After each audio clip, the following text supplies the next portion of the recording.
안녕하셨습니까? 사주학 강의실 두 번째 시간입니다. 지난 첫 입문 강의는 잘 들으셨는지요? 처음 접하는 비대면 동영상 강의라 부족한 점이 많았습니다. 앞으로 강의를 계속하면서 보완해 나가도록 하겠습니다. 그럼 이제부터 본 강의에 들어가 보겠습니다. 오늘 강의부터는 사주 실전 해석으로 지난 입문 강의에서 제시한 사주학 핵심 구성 요소 5가지, 즉 음양오행, 생극재화, 육친, 격국용신, 그리고 행운등을 토대로 해서 원국을 해석하도록 하겠습니다. 원국 해석에 들어가기에 앞서 준비 단계로서 사주 내기둥 가로쓰기와 오행 육친 분포도의 이해와 활용을 설명하겠습니다. 먼저 가로쓰기에 대한 이해입니다. 그동안 세로쓰기에 익숙된 학우 여러분들에게 가로쓰기를 권유함으로 인해 불편을 드리게 되었습니다. 양해를 부탁드립니다. 앞으로 강의를 계속하는 동안 반복 학습을 하다 보면 자연히 극복되리라 생각합니다. 사실 제가 사주학 공부를 처음 시작할 때 지금도 그렇지만 대부분 역서가 세로쓰기로 되어 있었습니다. 오랫동안 학교 공부를 통해 가로쓰기에 익숙했던 터라 세로쓰기가 몹시 불편했습니다. 그래서 가로쓰기와 세로쓰기를 가지고 한동안 고민을 했죠. 어느 것이 쓰기에 더 편리하겠는가 하고 세로쓰기로 된 사주 내기둥을 가로쓰기로 옮겨 적는 불편함은 있었지만 곧 극복하였습니다. 그래서 결정했습니다. 가로쓰기로 하자라고. 시간이 지나 숙달이 되다 보니 사주팔자가 눈에 잘 들어왔고 쓰기도 편리했습니다. 이제 가로쓰기로 한 사주 내기둥이 의미하는 뜻을 공부하면서 가로쓰기 연습을 해보도록 하겠습니다. 이는 대운, 연운, 월운, 일운도 동일하게 가로쓰기로 하겠습니다. 사주 내기둥 분석입니다.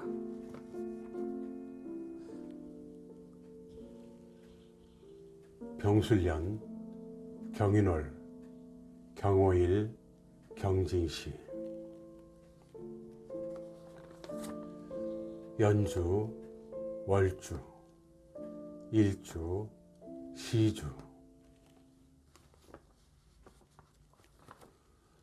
생년, 생월, 생일, 생시,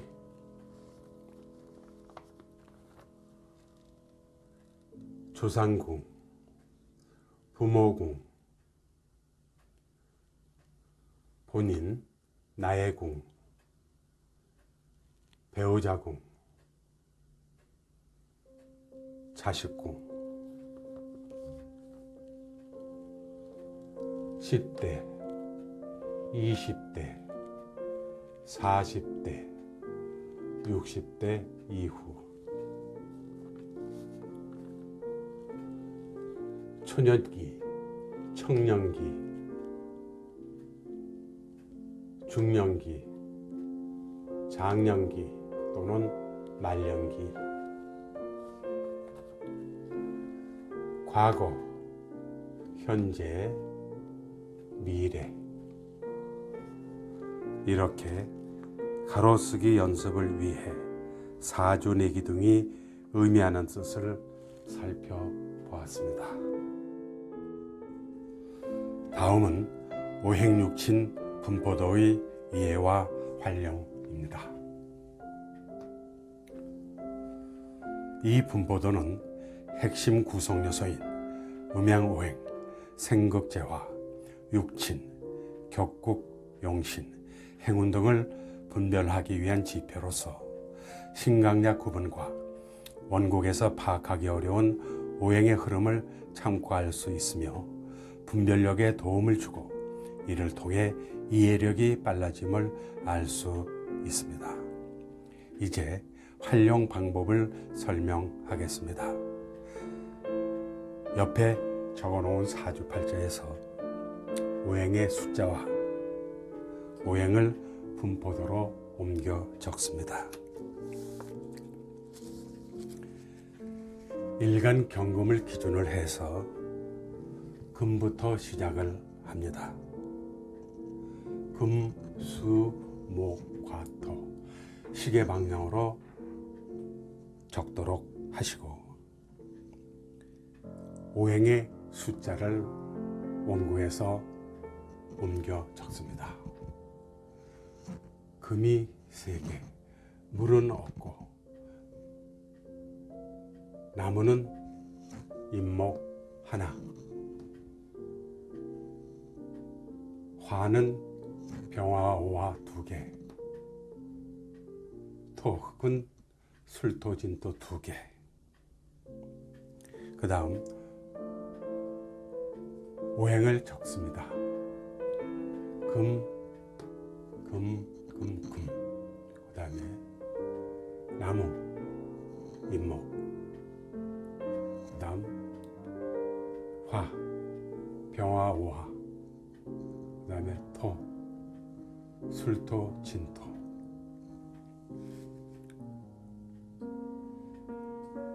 이렇게 적어 놓으면 육친까지도 확인을 할 수가 있습니다. 비견이 3개, 편제가 하나, 편관이 하나, 정관이 하나, 편인이 2개. 그리고 음양 오행은 물론 오행육친의 상생상극도 알 수가 있습니다. 오행의 상생은 금생수, 수생목, 목생화, 화생토, 토생금. 그리고 상극은 금극목, 목극토, 토극수, 수극과 화극금. 그리고 육친으론 비생식, 식생재, 재생관, 관생인, 인생비. 그리고 상극은 비극재, 재극인, 인극식, 식극관, 관극비. 이렇게 분포도에 대한 설명을 하였습니다. 그리고 여기서 유념해야 할 것은 육친 자리는 비, 식, 재, 관, 인, 비견겁재, 식신상간, 편재정재, 현관정은 편인적인 이렇게 자리가 고정되어 있고, 오행은 일간 오행에 따라서 경금이면 금부터, 간목이면 나무부터, 병화면 불, 화부터 시작을 해서 시계 방향으로 적어 놓으시면 되겠습니다. 그리고 인성과 비견은 4편이고 아군입니다. 식재관은 상대편이면서 적군이 되겠습니다. 이를 통해 상생상극 관계와 강오행, 약오행, 무오행,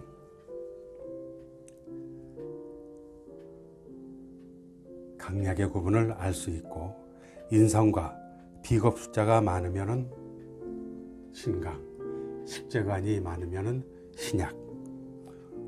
이렇게 우선 이해하시기 바랍니다. 그리고 이 분포도엔 핵심 구성 요소 5가지 모두가 표시되어 있다는 것도 명심하시기 바랍니다. 그러나 반드시 유념해야 할 점은 원곡에서 넘어온 분포도에 표시된 오행의 숫자만 보고 신강약을 판단해서는 안 되고, 원곡에서 생극 합충에 의한 변화와 통간, 그리고 오행 하나하나의 질과 강약, 조우 상태를 세밀히 검토한 후 신강약을 판단해야 한다는 것입니다. 실제 활용 방법은 신강약 구분 시 설명하도록 하겠습니다. 자, 그럼 이제부터 사주학 핵심 구성 요소 5가지를 토대로 해서 실전 해석을 해보도록 하겠습니다. 첫 번째로 소개하는 사주 팔자는 바로 이 사주입니다. 남자입니다. 경금일간이 인월에 태어났습니다. 병술년 경인월 경오일 경진시에 어머니로부터 태어났군요.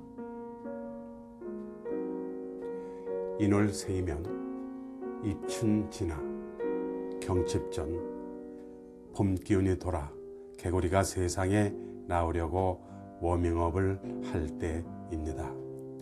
아침 저녁으로 아직 날씨는 쌀쌀할 때이고요.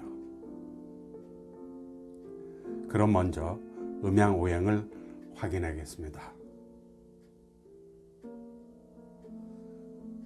병화는 양, 술토는 양, 경금은 양, 임목도 양, 경금양, 오화는 오화를 잘 보시기 바랍니다. 그 다음에 경금은 양, 진토는 양. 그 다음에 오행을 보도록 하겠습니다. 화, 토, 금, 목, 금, 화, 금, 토. 이렇게 음양을 확인하였습니다. 양팔통입니다. 남만 있고 밤은 없군요. 팔자가 셉니다. 만약 음팔통이라면 팔자가 약하다고 보겠죠. 그런데 눈에 띄는 것이 양팔통인데 왜 오화만은 음으로 표기하느냐 또 쓰이느냐 하는 것입니다. 그 이유는 바로 이런 사연이 있어서입니다. 여기서 잠시 자오와 사해에 대한 설명을 하겠습니다. 자오는 원래가 양인데 쓰일 땐 음으로 쓰이고, 사해는 원래가 음인데 양이로 쓰인다는 것입니다. 그 이유는 자 중에는 지장간에 임계가 있고, 그 다음에 오화에는 병기정이 있고, 사화에는 무경병이 있고, 해중에는 무갑임이 있습니다. 그럼 물, 자와 해를 한번 비교해 보겠습니다. 자수는 지장간의 임계, 양음으로 되어 있는 반면에 해수는 지장간의 무토, 간목, 임수, 양간으로 되어 있습니다. 한눈으로 봐도 해수의 지장간이 양으로 모두가 되어 있기 때문에 자수보다 강하다는 것을 알 수가 있습니다. 그래서 쓰일 때는 자수는 음으로, 해수는 양으로 쓰인다는 것입니다. 다시 말해 지장간의 힘이 자수보다 해수가 강하기 때문에 양으로 쓰인다. 이렇게 이해하시면 되겠습니다. 이 우화와 사화도 같은 이치입니다. 우화의 암장에는 병기정 이렇게 양과 음으로 되어 있는 반면에 사화는 지장간에 무경병 이렇게 양간으로 되어 있습니다. 그래서 사화를 양으로, 우화를 음으로, 사화가 지장간의 힘이 강하기 때문에 양으로, 우화는 지장간의 힘이 사화보다 약하기 때문에 음으로 이렇게 쓰인다는 것을 유념하시기 바랍니다. 다음은 생극재화로 육친을 뽑도록 하겠습니다. 경금 일간을 기준으로 해서 병하는 나를 극하는 오행으로 음양이 같으니 편관, 그 다음에 술토는 나를 생하는 오행으로 음양이 같으니 편인, 경금은 나와 같은 오행으로 음양이 같으니 비견, 인목은 내가 극하는 오행으로 음양이 같으니 편재. 그 다음 일지 오화를 보겠습니다. 오화는 나를 극하는 오행으로 음양이 다르니 정관. 그 다음 경금은 나와 같은 오행으로 음양이 같으니 비견. 진토는 나를 생하는 오행으로 음양이 같으니 편인. 이렇게 음양 오행과 생극재화로 육친을 뽑아 보았습니다. 아울러 음양 오행이 생극재화에 의해서 육친으로 표시된 것이므로 이 세 가지, 즉 음양 오행, 생극재화, 육친 이 세 가지를 한 묶음으로 보시고, 이것은 처음 해석에서의 기본 과정이니 반드시 차례대로 숙지하시기 바랍니다. 다음은 격국 용신을 살피기 위해 신강약을 구분해 보겠습니다.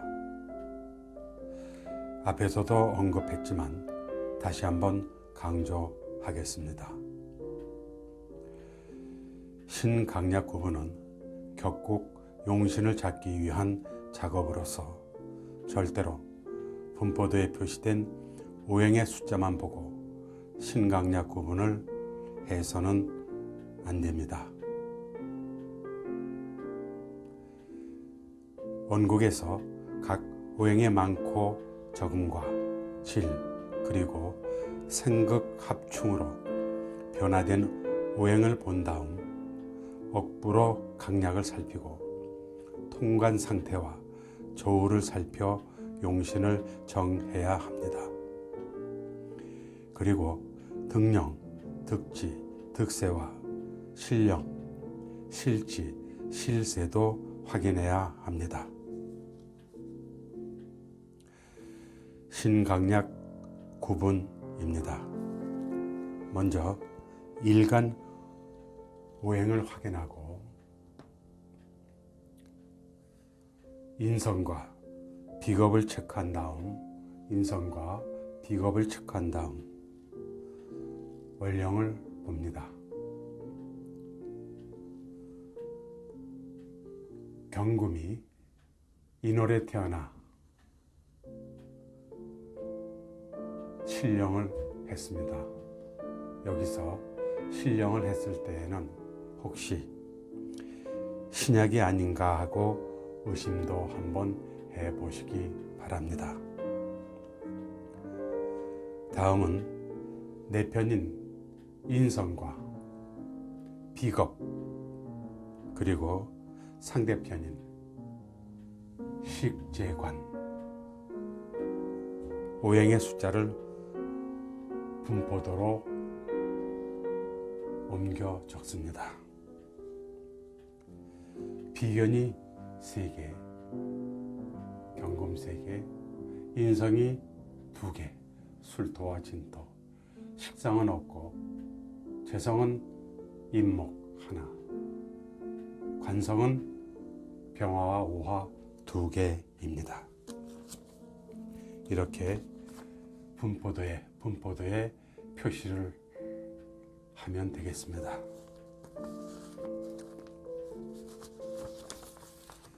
이 사주를 자세히 정리해 보면 경금 일간이 인월에 태어나 날씨는 쌀쌀한데 지지를 보니 인옷을 삼합을 하고 술토 편인과 임목 편제가 불로 변했습니다. 지장간을 보면 술중정화, 인중병화, 오중병정화, 불기운이 땅속에서 부글부글 끓고 있습니다. 이럴 땐 천간에서 임수가 있어 장대비라도 내려 불길을 막아주면 좋으련만, 그래도 그나마 다행으로 천간에 3개의 경금 서리가 내리고 진중 지장간에 계수가 있어 어느 정도 조우가 되는 정도입니다. 그래도 한눈에 보더라도 내 편인 진토와 경금이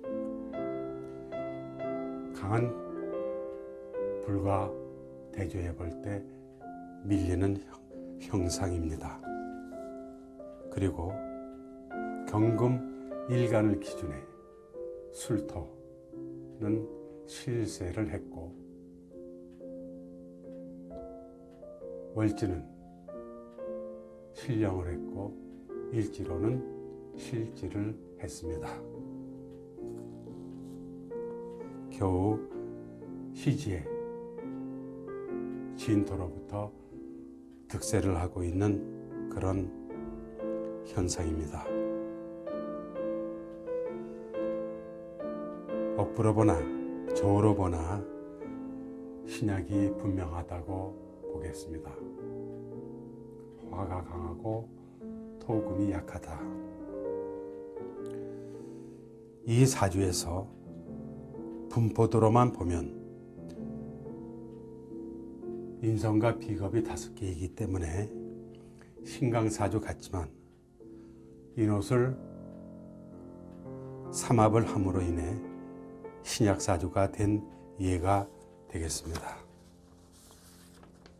그럼 용신을 잡아보도록 하겠습니다. 자세히 원국을 살펴보면 연주, 월지, 일지의 불이 화곡을 이루어 시지진토로 화생토하고 시지진토가 천간경금으로 토생금 해주고 있으니 진토가 통간 역할을 함으로 해서 경금이 칠살로부터 강한 불로부터 보호되고 있다고 보겠습니다. 진토 덕분에 일간 경금이 살았습니다. 그래서 진토가 일간 경금의 수호신인 통관 용신이 되고 시간의 경금이 희신이 되겠습니다. 이럴 땐 용신이 지지에 있으니 격이 약간 떨어진다고 보고 진중 암장에 있는 무토 본기를 용신으로 호칭합니다. 이렇게 억부, 조우, 통간을 살펴본 후 용신을 잡아 보았습니다.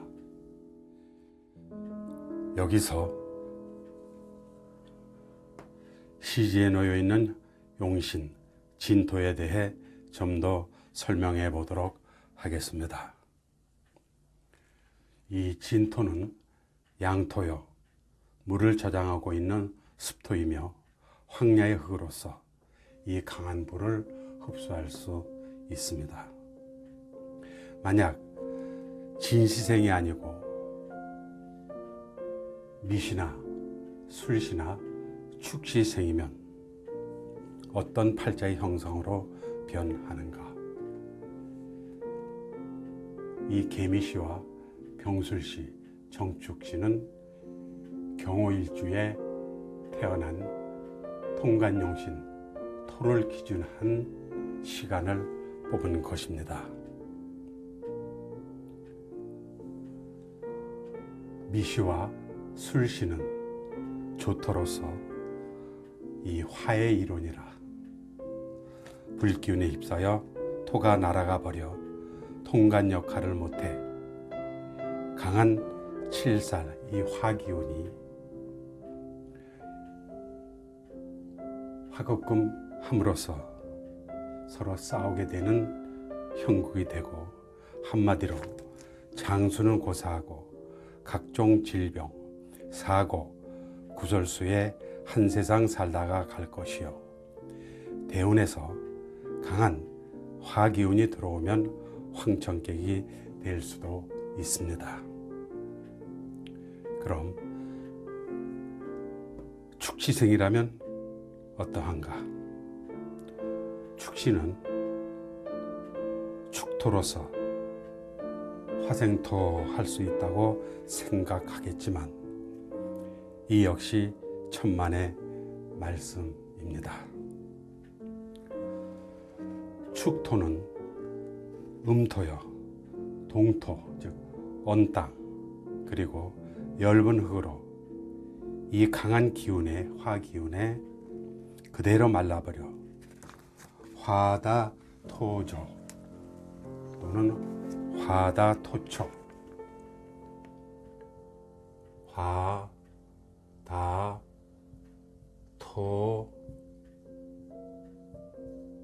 화다토조, 불이 많으면 흙이 말라버린다 정도가 아니라 불기운이 너무 세기 때문에 화다토,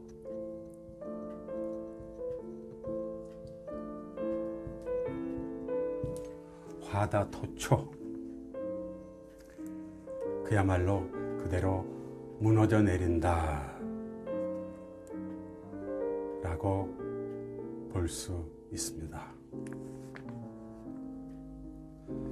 그러므로 화생토 해오는 것을 받아 화생토 해오는 거 가서 토생금 하기에 역부족해 통관을 시키지 못하고 그대로 다리가 무너져 내리는 격입니다. 즉 없는 것과 같아 강한 화기운이 화급금하고 만다는 것입니다. 고로 이 사주의 주인공은 절묘하게도 진시에 태어나 이럴 때 시를 잘 타고 태어났다고 하는 것입니다. 이것이 사주팔자의 묘미입니다. 또 진토는 육친으로 인성, 어머니여, 학문이여, 인격성이니 이 사람이 살 길은 오직 인성에 매달려 살아야 한다는 것입니다. 아울러 용신과 희신이 시주에 있으니 대운까지 좋다면 말년 자식복이 있고 무병장수 할 수 있으며 진중 암장에 을계무가 있어서 을목은 을경합금해 돈 보따리가 되어 경금에게 돈을 안겨주고 계수는 생명수이며 무토는 용신으로 지장간의 보물 창고를 간직했다고 보겠습니다. 한마디로 말년복이 있다고 하겠습니다. 말년복에 대한 질문이 많은데, 말년복이 좋다는 것은 큰 돈이 들어온다는 뜻이 아니라, 물론 그럴 수도 있겠지만 대체적으로 심신 편안, 생활 안정, 무병의 육친 화목을 뜻하는 것이라 하겠습니다. 이제 격곡을 잡아 보겠습니다. 원국에 수와 목은 없고 화토금, 화토금 세 가지 오행만 있으니 삼상격이 되었습니다. 고로 격곡은 정격이 아닌 외격으로 삼상격입니다. 삼상격에선 화토금, 화토금 모두가 좋다고 보겠습니다. 단 행운에 따라 이 화가 귀신이 될 수 있고, 재성운이 오면 경금이 재성을 박살내 군비증자가 일어나기도 합니다. 아울러 삼상격이 되려면 세 오행의 밸런스가 맞아야 합니다. 화가 양, 토가 양, 금이 양, 또는 화가 토가 금이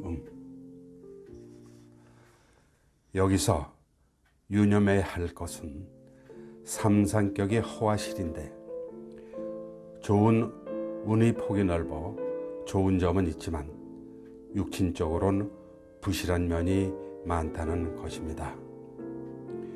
건강이 나쁘거나 단명일 수도 있습니다.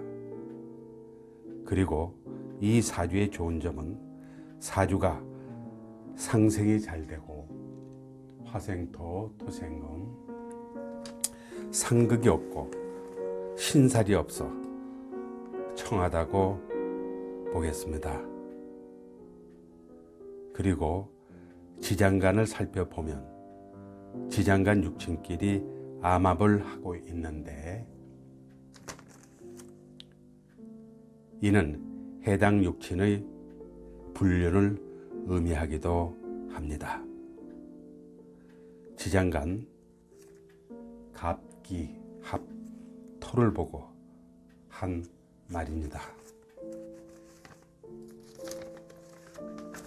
다음은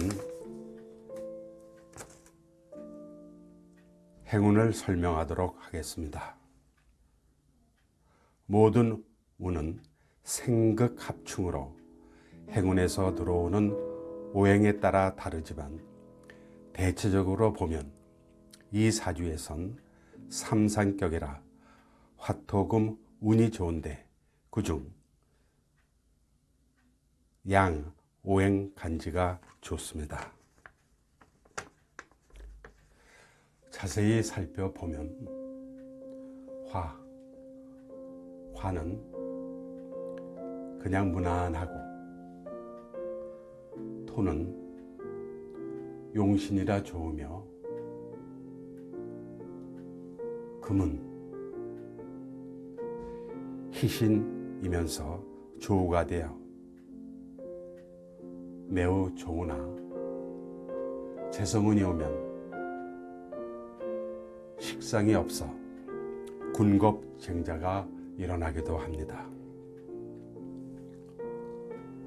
수운이 오면 목이 없어 물과 불이 싸우는 상전 운이 되어 나쁘며, 예를 들어 이민운같이 큰 물과 물에 흠뻑 젖은 큰 나무 운이 들어오면 오행이 유통되어 매우 좋습니다. 그리고 목운, 재성운이 오면 군겁증자가 일으켜 매우 안 좋은 운이나 이 을목마는 을경합금으로 돈과 애인을 안겨주는 매우 좋은 운이 되겠습니다. 그리고 천을귀인, 월덕귀인, 천덕귀인이 들어오는 운이 좋은데 천을귀인은 운과 육신으로 좋고 월덕, 천덕귀인은 특히 육신 쪽으로 인연이 좋습니다. 이 사주에서 천을귀인은 축과 미고 월덕귀인은 병화, 천덕귀인은 정화가 되겠습니다. 귀인에 대해서는 추후 강의를 통해서 자세히 설명하도록 하겠습니다. 다음은 육친 해석입니다. 이 사주 주인공의 성격과 가족관계, 육친덕 유무, 건강, 직업 등을 살펴보도록 하겠습니다.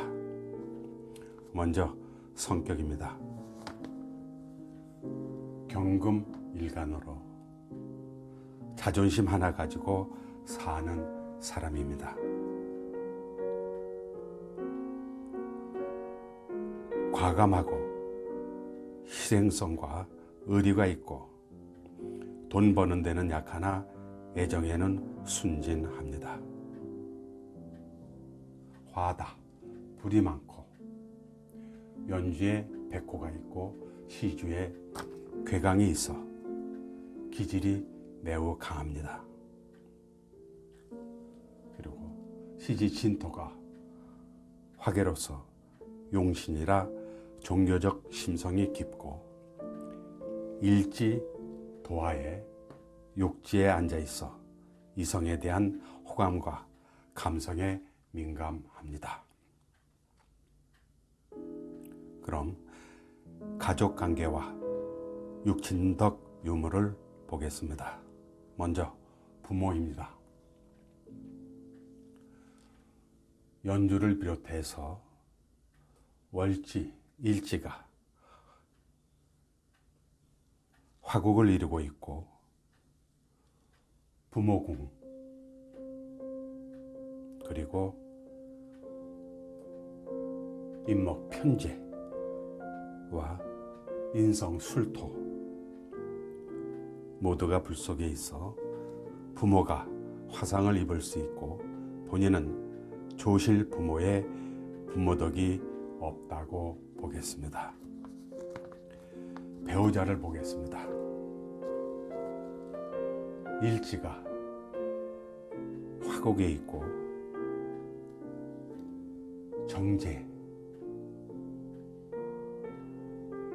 정제가 을목, 시지, 장간의 을목 이게 있어서 을목은 원체 경금으로부터 군겁증제를 일으켜 재성이 박살이 나니 배우자와는 평생애로 못한다고 보겠습니다. 그러나 시지암장 을목정제가 을경으로 일관과 합을 하니 서로 잊지 않고 있다고 봅니다. 자식을 보겠습니다. 이 관성 자식이 불 속에 있어 잃는 자식이 있겠고 다행히 시지에 용신이 있어 진토 시지에 용신이 있어 한 자식으로부터는 효도를 받겠습니다. 건강을 보겠습니다. 이 강한 경금에 이 재성이 금극목으로 강하게 극을 상하기 때문에 목에 해당한 간, 담, 허리, 두통, 개통을 조심해야 합니다. 직업을 보겠습니다. 정치인, 군인, 경찰, 실업가 등을 논할 수 있으나 인성용신에 화계가 있으니, 그리고 강한 경금 성격이고 또 불기운이 강하기 때문에 교육계, 종교계, 연구직이 좋으며 이 개성이 박살나는 군겁증제 사주이기에 사업은 절대 불가합니다.